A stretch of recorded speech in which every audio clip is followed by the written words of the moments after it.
దేవదాసు. అవును, మీతో పాటు ఒక్కొక్కరు పెంచుకుంటుంటారు కదా, అదెక్కడా?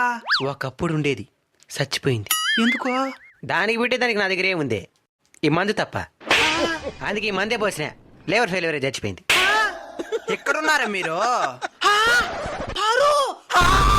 అది నా భార్య. దాని పెళ్లి చూపులో చూసినప్పుడు 10 సార్లు వంతకెత్తినాను కదరా. నా పారుని తగ్గు చేసి మాట్లాడద్దు. అసలు నువ్వెందుకు ఈ విధంగా అయిపోయినావో? నువ్వు నన్ను వదిలేసి వెళ్ళిపోయిన తర్వాత నీలాంటి అందగత్తి కోసం తిరగని దేశం అంటూ లేదు. ఒక్క ఆఫ్రికాలో మాత్రమే నేను అంటూ ఉన్నారు. అయినా వాళ్ళ దగ్గర కూడా నీ దగ్గర వచ్చే పాచి పండ్ల వాసన రాలేదు. అందుకే తిరిగి వచ్చి ఈ విధంగా అయిపోయినా. దేవదా, పారు, దేవదా. ఏమనండి, అసలు మీరు విడిపోవడానికి గల కారణమేమే? ఒకరోజు అంగిటికి పోయి టమాటా ఎర్రగడ్డ తెమ్మనింది. టమాటాలు తెచ్చినాను కానీ ఎర్రగడ్డలు తేవడం మర్చిపోయినాను. అందుకే విడిపోయినా. దేవదా, పారు.